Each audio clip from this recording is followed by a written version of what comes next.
mencari gereja tanpa historical sebuah perpecahan atau gontok-gontokan susah, menjadi sulit gitu. Coki pernah nanya gue, bang kalau ada maling di gereja gimana? Pendapat lo? Kan gereja doa, kirimkanlah jiwa-jiwa ya Tuhan. Kristen progresif. Udah lama tuh gak dengar kata itu. Ini based on true story nih. Kristen progresif. Gue tuh banyak banget di cancel gara-gara video gue sama lu bro. Iya. Di ruangan ini iya. Menurut gua cancel culture ketika ombak Kristen progresif itu sudah sangat tidak merepresentatifkan iman kekristenan itu sendiri. Kita juga punya alasan kuat untuk mengcancel Brian atau siapapun. Alasannya Assalamualaikum warahmatullahi wabarakatuh. Berjumpa lagi dengan Jadi Rahim ya, channel yang mengedukasi dan menghibur. Akhirnya pendeta Brian Siawarta yang viral lantaran menyampaikan tentang ajaran Kristen progresif kembali muncul ke permukaan. Jadi kita tahu setengah tahun yang lalu Brian Siawarta seorang pendeta itu viral teman-teman karena pengajaran Kristen progresifnya. Bagi teman-teman yang belum tahu silakan dilihat di konten-konten kita sebelumnya atau kalian searching. Ketik aja di Google Kristen progresif. Apa yang membedakan Kristen progresif dengan Kristen yang lain? Jadi Brian Siawarta ini salah satu pendeta yang viral, kontroversi, bahkan ya teman-teman, terakhir Brian Siawarta dipaksa untuk mundur, dipaksa untuk menanggalkan gelar pendetanya. Nggak boleh lagi, karena di blacklist, di blacklist oleh semua gereja, karena dianggap pengajarannya terlalu kontroversi dan belum siap diterima oleh orang Kristen pada umumnya. Ya, karena memang ya kita tahulah kalau yang gini-ginian itu biasanya teman-teman kita Kristen itu langsung wah bidat sesat gitu kan, singkirkan dia, ini apa-apaan dan sebagainya. Ya, jadi hasilnya Brian Siawarta tersingkirkan dari pelayanan kekristenan. Cuman nggak sampai di situ rupanya teman-teman. Bukan hanya sampai di situ. Orang-orang yang pernah satu panggung, yang dianggap satu circle, dianggap teman, sahabat dari Brian Siawarta, itu juga kena imbasnya. Jadi yang satu panggung sama dia semua kena imbas, kena cancel juga. Kena cancel dari pelayanan, kena cancel dari undangan sebagai tamu. Jadi ada beberapa orang, salah satunya adalah pendeta Yeri Patinasarani. Ya, pendeta Yeri ini mengatakan bahwa dia banyak di-cancel, banyak dihujat, ya, banyak dicemooh oleh orang-orang lantaran dia beberapa kali kedapatan satu panggung dengan Brian Siawarta. Dan ini cukup membagongkan ya. Dan inilah realitanya. Dan di sini mereka mengungkap tentang teman-teman ya. Ini yang paling mantap nih. Jadi mereka mengekspos tentang bagaimana perpecahan di dalam kekristenan, bagaimana carut marutnya, bagaimana saling sikutnya, bagaimana lingkungan gereja itu, lingkungan pendeta, pelayanan internal gereja itu sebenarnya itu nggak kompak. Dan memang saling tikam, teman-teman. Saling tikam, saling hujat, saling menjatuhkan. Nah, jadi di sini terungkap semua. Kalau teman-teman bilang, oh enggak lah, di gereja itu bagus, positif dan sebagainya. Kamu belum lihat di internal. Kamu nggak tahu dapurnya seperti apa. Di sini dibongkar semua nih, isi dapurnya seperti apa. Ya, bagaimana di dalam itu mereka ya, pecah sana, pecah sini. Bahkan dikatakan, di Kristen Protestan nggak ada satupun gereja yang nggak punya histori perpecahan. Gereja ini kenapa bisa ada? Ini ternyata karena pecahan, karena pemberontakan, karena ribut, sehingga muncullah gereja ini. Nah, nanti gereja yang lain kenapa bisa muncul? Begitu dicek backgroundnya, ya, begitu dicek backgroundnya rupanya pendeta yang mendirikan itu dulu pernah konflik, pernah ribut dengan si A, si B, si C. Pernah ribut dengan sinodenya, sehingga dia buat lagi gereja yang baru. Nah, jadi semua gereja-gereja yang ada ini, semua punya histori perpecahan. Spiritnya spirit perpecahan. Spirit pemberontakan. Dan ini sejalan dengan apa yang disampaikan oleh Romo Patris Allegro. Ya. Jadi Romo Patris Allegro kan mengatakan bahwa mereka ini kerjanya berantem. Kerjanya protes. Sehingga banyak sekali denom-denom baru bermunculan. Bahkan dikatakan juga oleh pendeta Yonatan Purnomo. Dr. Yonatan Purnomo mengatakan bahwa nampaknya ada yang salah nih. Reformasi yang dilakukan oleh Martin Luther ternyata malah membuat perpecahan itu makin parah. 500 tahun Kristen Protestan berdiri. 50-an ribu denominasi ikut berdiri. Bayangkan, 1 tahun 100 denominasi baru berdiri di kekristenan. 100 perpecahan terjadi. Kalau dirata-ratakan. 1 tahun, 100 perpecahan. Jadi memang ini bukan masalah pelayanan lagi. Bukan masalah ingin meninggikan Tuhan. Tapi ingin menjadi paus. Ingin menjadi pemimpin. Ingin menjadi raja-raja kecil. Ya, ingin jadi raja kecil semua.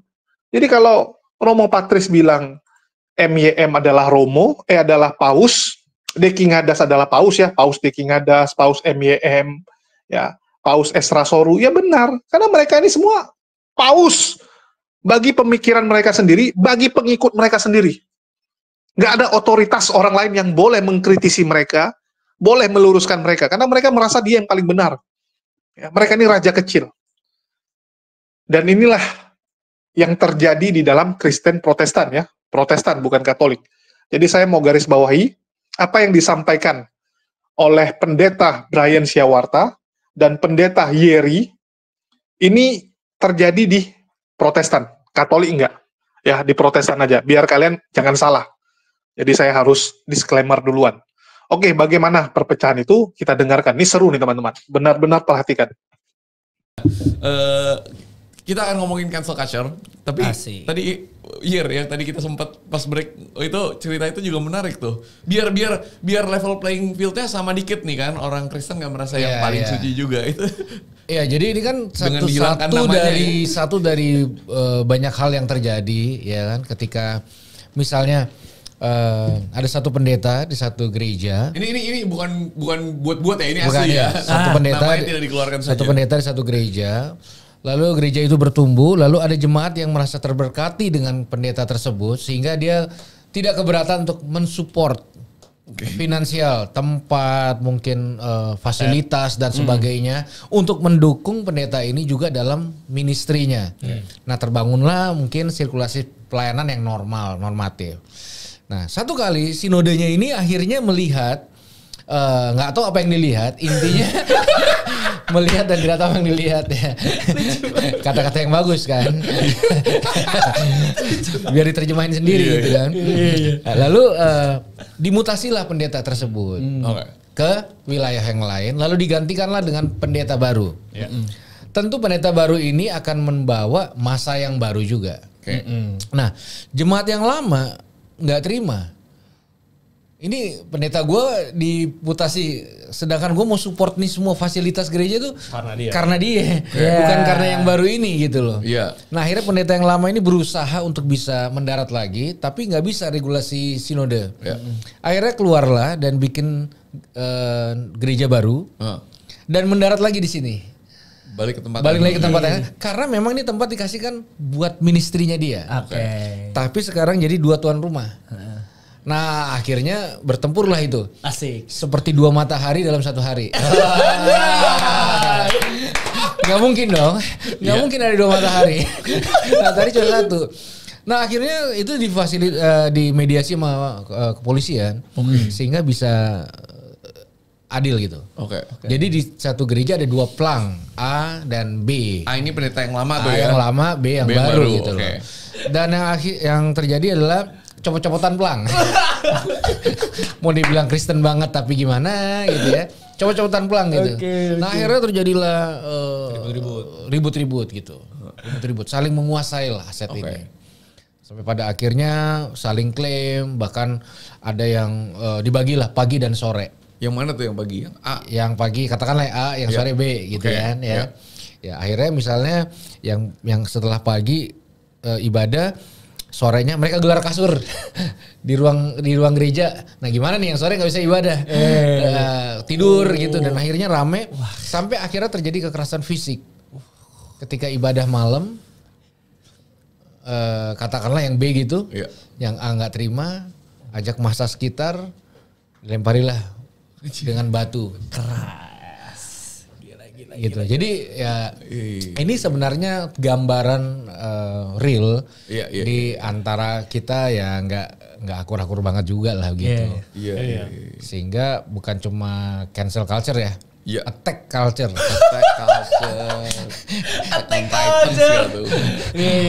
Masa ada awas gereja galak gitu. Tapi itu yang terjadi. Tapi itu yang terjadi kan, maksudnya dalam sebuah fenomena yang meskipun terbungkusnya tetap dengan shalom, haleluya dan sebagainya, ibadah 1 ibadah 6, tapi kita nggak bisa pungkiri gitu. Ada gitu. Kayak gue satu lagi nih. Gue pernah diundang satu gereja. Begitu gue datang, salah satu pengerjanya bertanya, siapa yang ngundang? Aneh kan? Siapa yang ngundang? Siapa lagi lah? Siapa yang ngundang? Ya kalian lah yang ngundang lah. Enggak Pak, maksudnya gini Pak, yang ngundang siapa? Bapaknya atau anaknya? Karena kalau bapaknya itu lantai 11, anaknya itu lantai 4. Pecah kongsi. Tapi kan maksudnya gini, ternyata benar. Dan itu ternyata satu hal yang sangat ada sehingga terus gue pikir kan, gue pernah ditanya orang juga, lu gereja di mana? Terus tanya lagi, pecahan mana tuh? Reaksi utama ini. Lalu gue Pecahan mana? berpikir terus mungkin sampai belakangan ini mencari gereja tanpa historical sebuah perpecahan atau gontok-gontokan Susah. menjadi sulit gitu. Dan akhirnya itu tervalidasi terus menjadi sebuah kebenaran.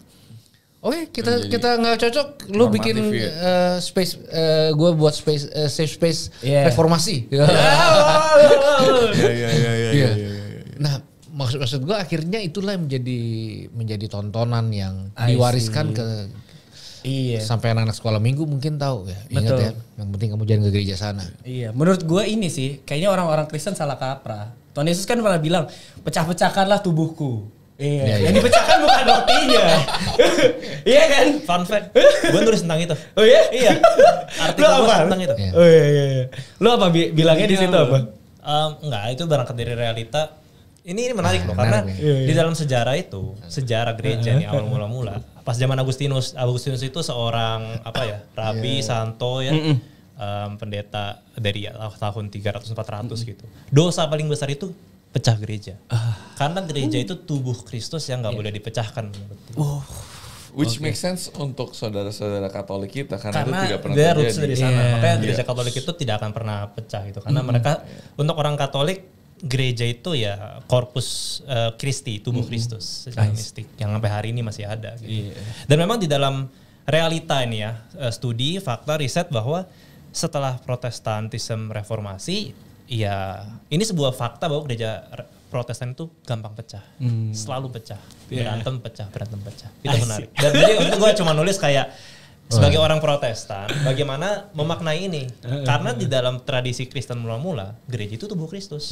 Realita kita pecah. Dan kesimpulan gue mungkin kita bisa melihat, ya memang itu harusnya gereja dipecah-pecah sih. Menarik. Pas gue sekolah Alkitab, Tapi bukan karena ribut-ribut kekuasaan ya. Kuncinya pecahnya bukan karena ribut-ribut kekuasaan. Pecahnya itu karena kebutuhan masyarakat, konteks yang berbeda. tapi pada saat gue sekolah Alkitab kemarin, bahkan sempat dijelaskan secara spiritual bahwa ya mungkin gereja pecah, apapun alasannya adalah pekerjaan Tuhan. Untuk memperbanyak gereja di dunia. Which satu sisi make sense, satu sisi kayak pembenaran. Tapi spiritnya kan harusnya unity dari awal kan. Kalau kita sering ngomong lintas agama adalah unity, kebersamaan ya. Kebersamaan kan gak harus sama. Kebersamaan bukan keseragaman. Tapi kebersamaan Indonesia lintas agama. Tapi di gereja sendiri terpecah-pecah, nah itu yang kayaknya kok beda dengan yang kita ngomongin. Tapi ini kencang banget dengan the whole idea of cancel culture. Yang sangat kencang banget setidaknya di gereja Kristen, Protestan dan lain-lain. Balik lagi kalau kayak di Katolik misalnya, yang dimana unity-nya itu ada, gua nggak tahu. Setahu gua sih cancel culture tuh nggak sekencang itu. Kayak kalau ada karena tidak ada culture superstar, maka juga tidak ada culture yang kayak naik banget terus turun banget. Semuanya kurang lebih bukan stagnan, kayak adem ayem aja, lebih tenang. Tapi kalau di gereja Kristen ini kan yang terkenal banget, naik banget, yang udah terkenal bisa meng-cancel yang lainnya, yang atau dibenci banget gitu kan. Itu karena tersentral kuasanya kan. Kalau pausnya kan satu. Kalau di gereja Protestan kan pausnya banyak. Semuanya mau jadi paus, mau jadi raja kecil masing-masing tuh. Hormat bos. Kenapa ke gua? Gua mega church itu kan paus kecil tuh bisa bantuin ini sesat, ini benar. Ikutin gua. Gue dulu sebagai orang Kristen, tumbuh Kristen, gue selalu ngelihat kayak ini Katolik sih kayak gila, ini hierarki banget. Kayak kritiknya tuh melihat dengan sebuah kritik yang teramat besar. Dan sekarang kayak kayaknya itu lebih beres deh. Kayaknya itu lebih ya semua nonton tuh Pops ya. Ya rekomendasiin editor boleh tampilin ya. Tuh Pops. Let's talk about cancel culture. Yang mana gimana ya? Menurut gue kita bahas dari yang paling jauh dari kita dulu ya. Yang pernah mengalami Bang. Kristen progresif. Udah lama tuh gak dengar kata itu. Ini based on the story nih. Kristen progresif. Ini bukan based on the story lagi, udah datang narasumbernya. Nah, hostnya lu sekarang. Kalau mau dipotong, potong dari sini nih. Potong dari Kristen progresif. Ya. Nah, gue ngomong dari point of view gue ya. Gue tuh banyak banget di cancel gara-gara video gue sama lu bro. Iya. Di ruangan ini iya. Gitu. Jadi jadwal terus orang nggak mau lagi berteman. Sekali gue dapet DM, Miko progresif, Miko anak gue. Tapi dibawa-bawa anak gue. Gila sih. Gila. Terus dalam minggu-minggu itu nyokap gue tuh nggak berhenti telepon gue. Ya hati-hati ya. Mama diteleponin terus. Apa sih tuh progresif? Apa sih tuh? Apa sih tuh? Bilang lu kok sampai nyokap gue. Iya. Jadi ombaknya itu gede sampai gue buat official statement ke sinode terkait stand gue di mana. Which is itu bukan sinode gue. Sinode gue baik-baik aja. Cuma demi jadwal. Karir bro, ini karir. Tapi kan istri. Satu kali istri gue juga resah lah gitu. Nah, gila, kita bangun pelayanan hampir 20 tahun bisa rusak dalam seketika. Ketika orang mulai mencap bahwa suami gue sesat nih, begitu kan. Ini baru-baru gue nih ya, belum ombaknya Brian, belum ombaknya. Oh berarti gara-gara dia. Belum kru-kru nggak ada kru-kru. Minta maaf lo kau. Minta maaf ya. Tapi nggak begini, gue punya argumen. Stand gue adalah Brian di standnya dia, gue di standnya gue. Eksklusif, betul dong. Nah inklusifnya kita temenan. Nggak kita undang tuh namanya cancel culture, gitu. Anak gua itu kalau udah ketemu Brian sampai hari ini itu udah kayak kalah kadang-kadang akrabnya gitu. Iya kan? Akrab gitu. Jadi anak gua temennya kalau nggak Brian Coki. Sama kalau Coki juga anak gua. Jadi kan orang jadi bingung. Nih anaknya jadi progresif sesat soalnya. Iya kan? Nah, tapi inklusifnya itu menjadi barang mahal hari-hari ini gitu loh. Maksudnya di kita berempat juga kita punya pandangan tentang Tuhan yang mungkin beda-beda, tapi kita inklusifnya itu. Nah makanya ketika Kristen progresif Brian, kan banyak kan berita jangan sampai Yeri terpengaruh oleh Brian. Ada yang udah dibilang dan sebagainya dan sebagainya gitu. Tapi menurut gua cancel culture ketika ombak Kristen progresif itu sudah sangat tidak merepresentatifkan iman kekristenan itu sendiri gitu loh. Jadi kita meng-cancel sebuah doktrin dengan cara yang sangat tidak elok kalau menurut gua. Gitu. Gua nggak tahu kalau yang lo alamin mungkin wadidaw meskipun dia cuek kan. Enggak, tapi sampai detik podcast ini direkam, budaya itu masih ada. Tinggal tunggu aja siapa di cancel duluan, siapa ini duluan. Tapi gue akan, kalau gue ya, gue akan mulai menjauhkan diri dari arena, dimana akhirnya orang tuh cuma mampu mengasihi sejauh keberhasilan. Gitu. Gue akan menjaga circle gue dari orang-orang yang seperti itu sehingga gue bisa mempunyai sirkulasi yang sehat aja gitu. Tapi iya gak sih bro? Kristen progresif itu kan gimana? Kan kita udah lewat gimana? Kita mau reuni di mana? Kok di Monas? Enggak, tapi kalau lihat sejauh ini kan, maksudnya ya itu yang terjadi kan. Akhirnya orang memutuskan harusnya ya orang nggak setuju dengan ini loh gitu. Tapi orang marah. Ya sampai ada yang bilang gila gue harus nyabokin ininya Brian terus gitu loh. Ya kalau kamu nama dong. Ini kompor banget nih. Enggak ya kan. Enggak kalau nggak mau nyebokin ya jangan jadi ini. Emang lu apa siapa paus orang Kristen? Mungkin dia Savior syndrome. Keren banget tuh. Yesus lu. Iya, makanya itu kan aneh banget gitu. Makanya gue menjaga juga jarak dari ya ngapain kita ada di satu komunal orang yang hanya mampu mengasih kita sejauh keberhasilan gitu. Nanti bedakanmu lagi gue gitu kan. Kita harus ngikutin dia maunya apa. Iya, begitu. Itu kalau dari gue banget soalnya gue sama Iri dari dulu teologinya berbeda. Iya. Hanya karena kita sama-sama tatoan terus kita datang di tempat ini untuk saling berbagi apa yang di hati kita, walaupun yang dibaginya juga beda. Tapi orang kan langsung menginin aja. Kalau dari kalian punya experience nggak kemarin pas? Wah, gua. Ini anak nih pas baru kerja bareng kita. Baru seminggu gua kerja. Baru seminggu terus meledak Iya, terus videonya sama gua, Bang. Oke, jadi teman-teman juga iya. For konteks, gerejaku tuh lumayan tradisional. Asik. Bukan lumayan lagi. Gak usah mancing. Ini orang mancing banget. Kita dulu ya satu lah ya. Satu. Asik. Nah lumayan tradisional. Cuman kalau gue bisa bilang teman-teman gue yang kenal gue. Karena mungkin kita ambil kutipan dari Bang Yeri ya. Maksudnya secara eksklusif. Gue sama teman-teman di gereja gue tuh mungkin punya pandangan-pandangan yang berbeda. Teman-teman gue orang yang lumayan tradisional. Tapi karena kita punya pertemanan yang inklusif itu. Kita bisa tetap bareng-bareng. Dan waktu gue meledak sama lu, mereka tuh justru yang ngeledek-ngeledekin, bukan yang kayak nggak mau berteman lagi. Ngeledekin bercanda gitu ya. Iya kayak cie terkenal, cie progresif. Tapi at some point tuh gue bersyukur kayak ada loh circle gue yang ngerti. Walaupun kita mungkin punya pandangan teologi, punya pandangan stand dan lain-lain, kita tetap bisa berteman. Itu mengajarkan gue dan bersyukur banget. Nah kalau yang di eksternal nih, yang bukan di circle gue, gue banyak banget diomongin. Jadi kan gereja gue nih punya banyak cabang ya. Asik. Gereja gede. Gereja lumayan baju lah. Franchise-nya banyak bro di mana-mana. Gue diomongin. Lu tahu nggak tuh si Gigs gitu. Nyebut nama lagi. Iya gitu si Gigs. Pokoknya gue diomongin lah di grup majelisnya. Iya yang dia aktivis di gereja ini. Terus dia temenan sama si Brian Siawarta yang progresif itu dan lain-lain. Pokoknya gue banyak diomongin dan lain-lain. Terus kayak gue tuh pernah kalau nggak salah ada kayak salah satu channel Kristen gitulah ya pokoknya gitulah. Terus gue sempat ditawarin tuh Gigs solusi bukan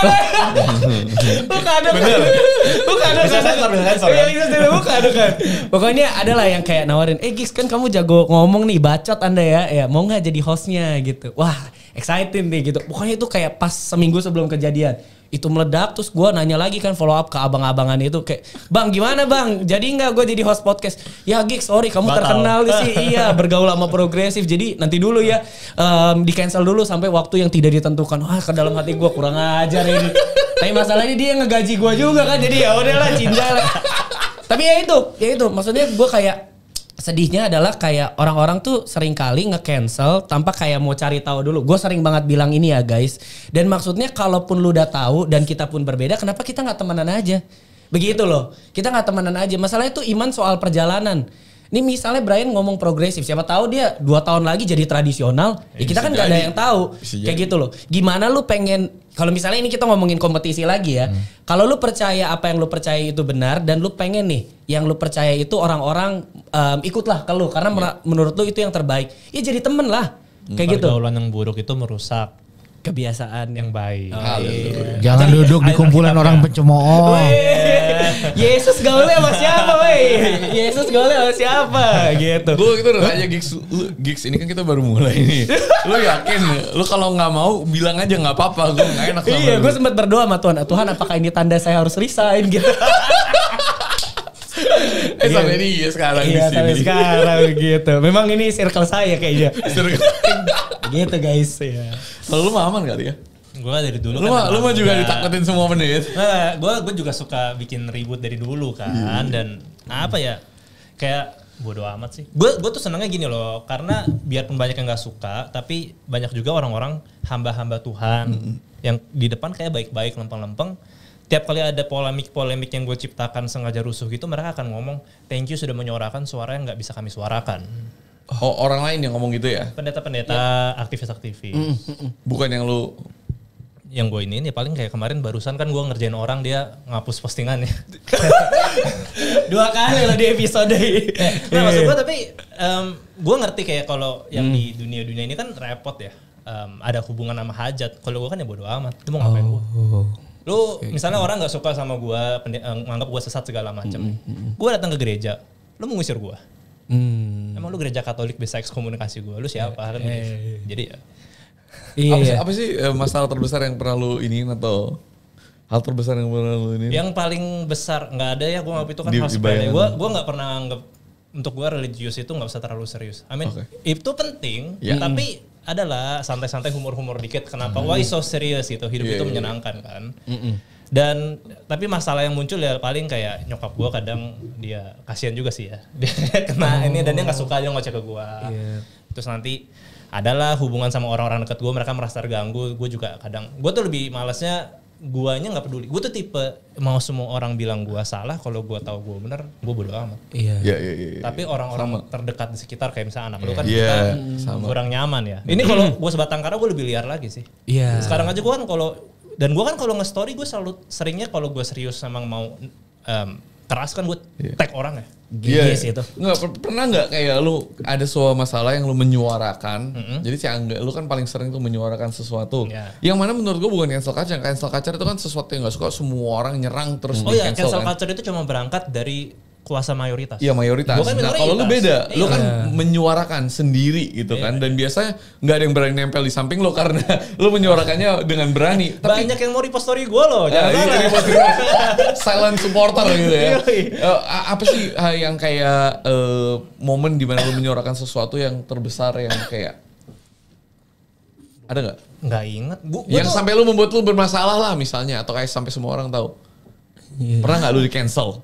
Oh gue di cancel. Gara-gara lu bersuara. Kalaupun pernah gue kayak nggak ngeh gitu. Gue nggak, karena gue nggak kayak kalian. Gue nggak.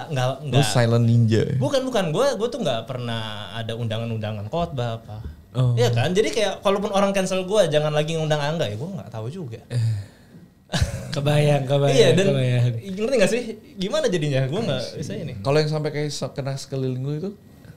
Iya. Pas apa? Oh itu progresif. Tapi sebenarnya bukan karena progresifnya, karena kan gue punya jejak digital banyak. Konten gue kan lebih parah dari progresif lah. Bukan lebih parah, lebih kiri jauh lah. Nah itu nanti biasa kena angkat tuh. Oh diangkat lagi. Iya. LGBTQ terus kayak gue kan sering ngomong ya kalau Tuhannya kayak gitu gue nggak mau jadi Kristen lah, masuk neraka aja nggak apa. Itu mirip tuh, pernah denger kayaknya. I see. Ya kalian sudah dengar ya? Ngeri teman-teman. Jadi yang botak itu adalah pendeta Yeri Patinasarani. Jangan salah, itu pendeta benaran. Ya, pendeta benaran ini. Dan saya kalau lihat mukanya jadi ingat Bang Jibril ya. Jadi bagi teman-teman yang nggak tahu wajah Bang Jibril yang sering di TikTok, ya mukanya mirip nih dengan Yeri. Bahkan saya curiga ini ada saudara atau apa ini mereka nih. Mirip banget mukanya. Ya, mirip banget. Oke, jadi dia ada mengungkit tentang gereja yang berantem, di mana pendetanya ya setelah dimutasi ke tempat lain tidak terima, terus dia pindah ke sinode yang lain. Setelah pindah dia buka lagi, ya dia kembali pelayanan di tempat dia berasal. Dan itu benaran terjadi teman-teman. Tahun 2024 ini terjadi. Kalian bisa search beritanya. 2 kubu jemaat tawuran di Cawang, Jakarta Timur. Polisi sebut pemicunya rebutan gereja. Ya, jadi satu gereja itu dipakai oleh satu gedung ya, satu gedung dipakai oleh 2 gereja. Jadi ribut gara-gara pelang. Jadi jam sekian sampai sekian siapa yang pakai, jam sekian sampai sekian siapa yang pakai. Udah ditentukan. Tapi terakhir ribut juga gara-gara pelang dan gara-gara saling ya sindir menyindir, saling cemooh. Bahkan terjadi saling lempar batu dan sebagainya, perusakan dan ngeri teman-teman. Ya, jadi ini memang selalu terjadi dan banyak sekali. Cuman kadang-kadang teman-teman nggak lihat aja beritanya. Mereka tuh pintar menutupi berita beginian. Tapi sering sekali. Baru-baru ini di Bogor juga sampai, wah parah teman-teman. Parah. Ya. Jadi apa yang terjadi di internal itu diungkap sama mereka. Dan kita berterima kasih karena yang ngomong mereka. Kalau kita yang ngomong biasa nggak percaya nih. laskar-laskar Polikardus, teman-teman Kristen, mereka nggak percaya. Tapi ini yang ngomong kan dari internal.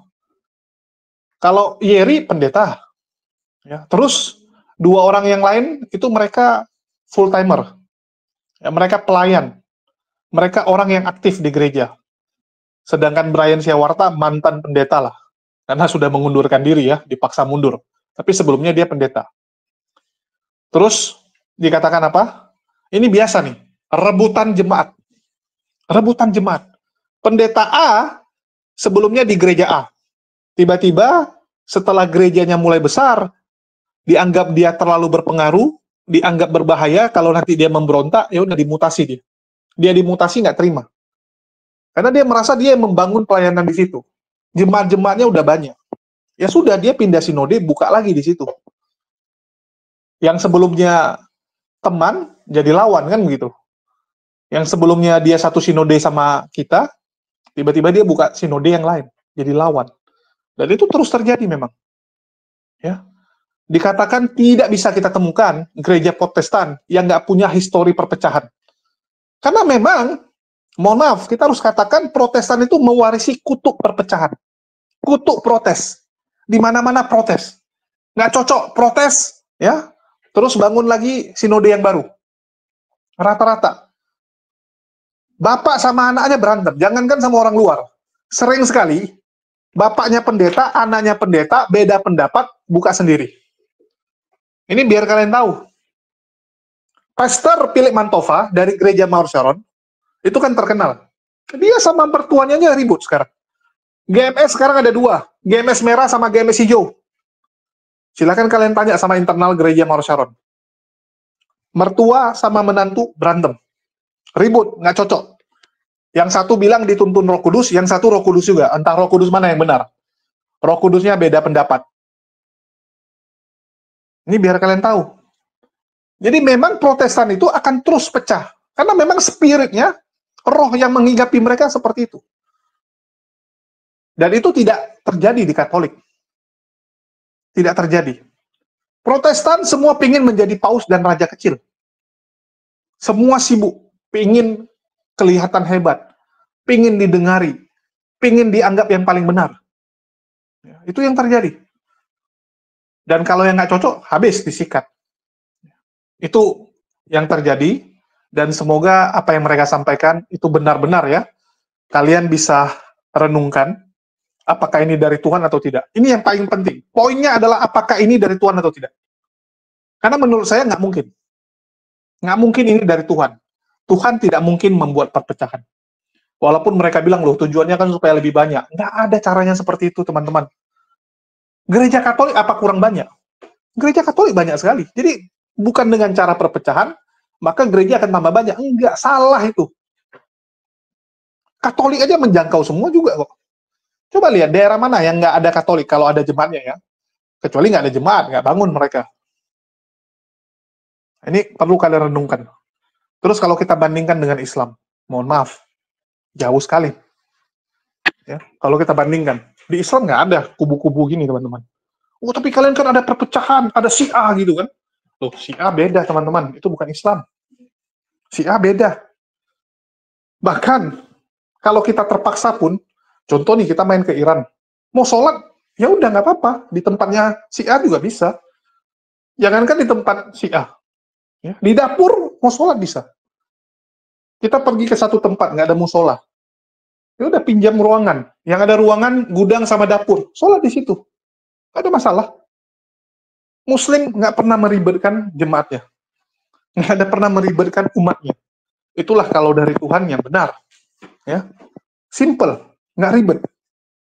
Kalau mereka ini kan perpecahan demi perpecahan. Saya nggak ngerti ya. Kalau Katolik, kalian ya dari paroki mana, pindah kota, pindah kerja, pindah rumah, ya sudah datangi gereja Katolik itu, nggak ada masalah, nggak ada masalah. Terdaftar kalian, karena datanya dipegang sampai Vatikan. Kalau Protestan, ya masing-masing memang paus masing-masing, paus MYM, paus Dekingadas, merasa diri paling benar, merasa diri paling mengerti Tuhan. Ini yang perlu kalian renungkan. Perlu kalian renungkan teman-teman. Dan ya, apakah mungkin Tuhan membuat perpecahan sampai orang saling maki? Kalau cuman nggak cocok dirikan gereja sendiri, ya sudahlah. Mungkin kamu memang pengen menjadi raja kecil. Kalau di gereja yang lama, saya cuman karyawan. Saya cuman asisten, cuman pendeta muda. Ya sudah, saya buka sendiri supaya perpuluhannya saya telan sendiri. Kalau di sana saya dapat gaji, di sini saya ambil perpuluhan. Ya itu nggak masalah. Tapi yang jadi problem, saling menghina, saling menjelekkan. Kenapa kamu buka sendiri? Aduh, sana tuh pendetanya nggak benar dan sebagainya. Ini yang memalukan. Ini yang memalukan, teman-teman. Ya, dan kalian boleh cek kok, benar terjadi atau tidak. Terus, pendeta Yeri mengatakan apa? Dia banyak di-cancel gara-gara kontroversi Kristen progresif. Bahkan istrinya terkejut. Istrinya bilang, 20 tahun mereka membangun pelayanan. Artinya sudah 20 tahun mereka melayani. Ya, sudah 20 tahun jadi dari full-timer atau jadi pelayan dulu sampai jadi pendeta, punya jemaat ya. Dan dalam sekejap hancur. Ya memang seperti itu teman-teman. Harta paling berharga adalah reputasi. Setengah mati kita bangun reputasi, buat salah, hancur. Hancur dalam sekejap. Dan itu banyak terjadi teman-teman. Banyak terjadi. Setengah mati bangun reputasi. Kena satu skandal, hilang semua. Bangun reputasi bahwa saya sosok yang sederhana. Sosok yang merakyat. Tiba-tiba, karena kelakuan anak, langsung balik arah teman-teman. Ngeri. Jadi memang reputasi itu harus dijaga. Tetapi menurut pendeta Yeri, ya ini nggak ada salahnya dia. Karena dia merasa bahwa Kristen progresif itu nggak salah, itu kan pandangan, hak orang. Kenapa gara-gara dekat sama Brian Siawarta dan setuju dengan pandangan Kristen progresif, dia jadi dihujat. Ya, jadi memang ya kena cancel itu biasa. Kena putus kontrak sepihak gitu kan. Seharusnya tanggal sekian ngisi kajian di mana, diundang bicara di mana. Tiba-tiba panitinya telepon. Panitianya bilang nggak jadi. Gara-gara kamu kontroversi, gara-gara nanti jemaat nggak senang. Kalau kamu yang khotbah, bisa menyesatkan. Karena kamu ikut sama penyesat, otomatis kamu dianggap sebagai orang yang tersesat.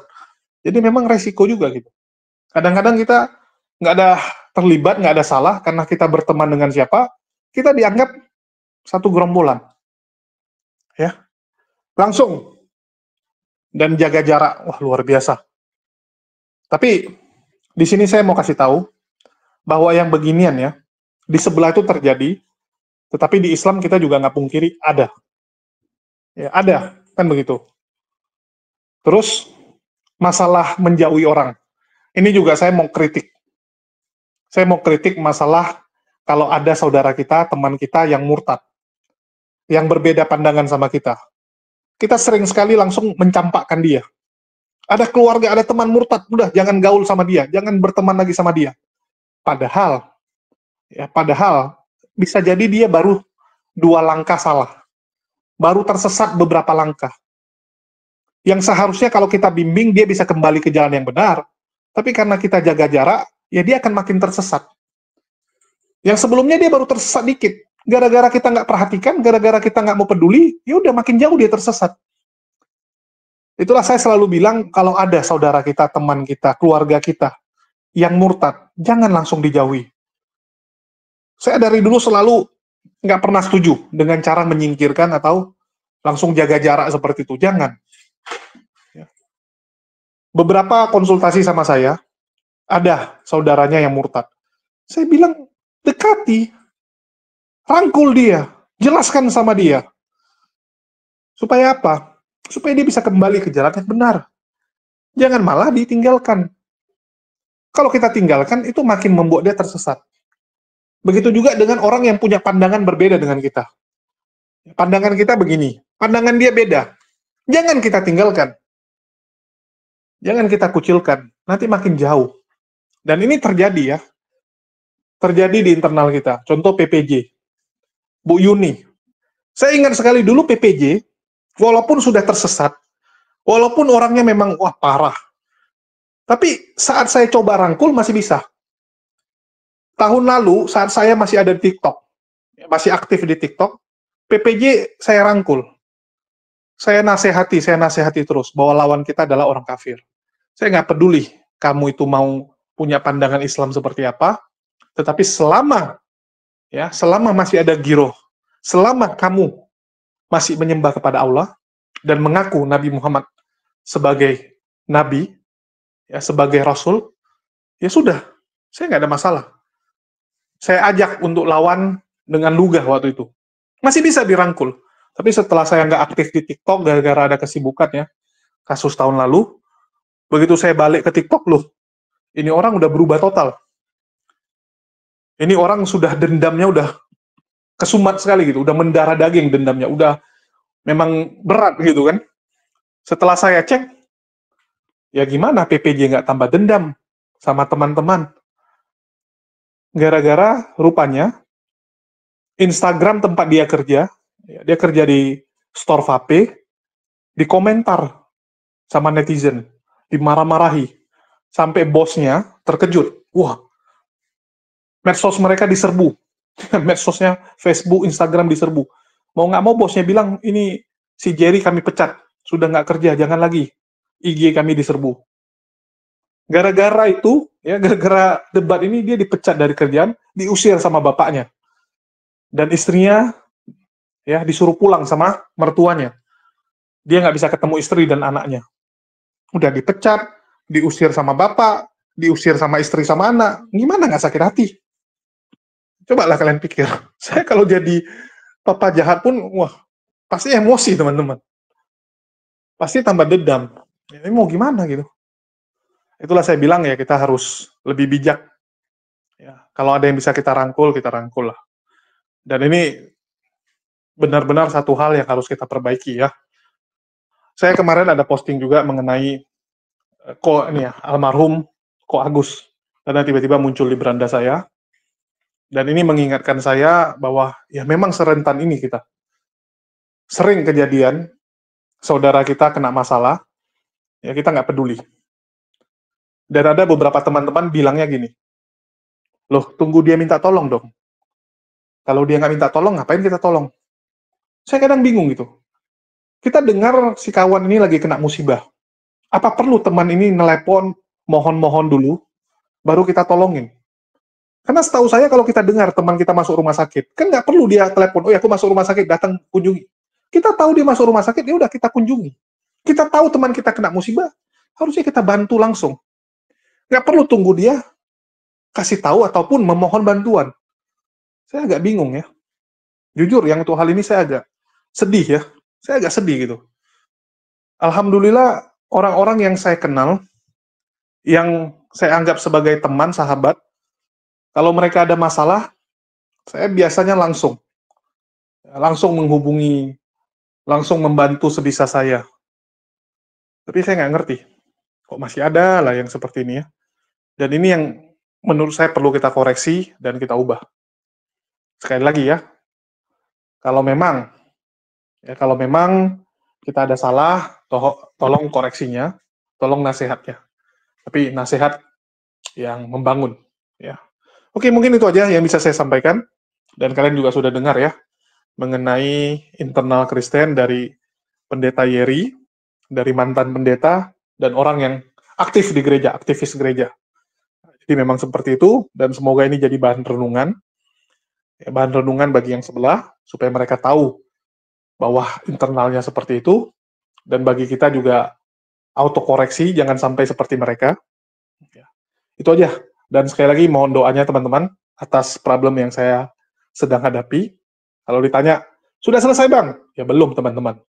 Kalau sudah selesai, ya channel HMC, channel utama saya udah kembali.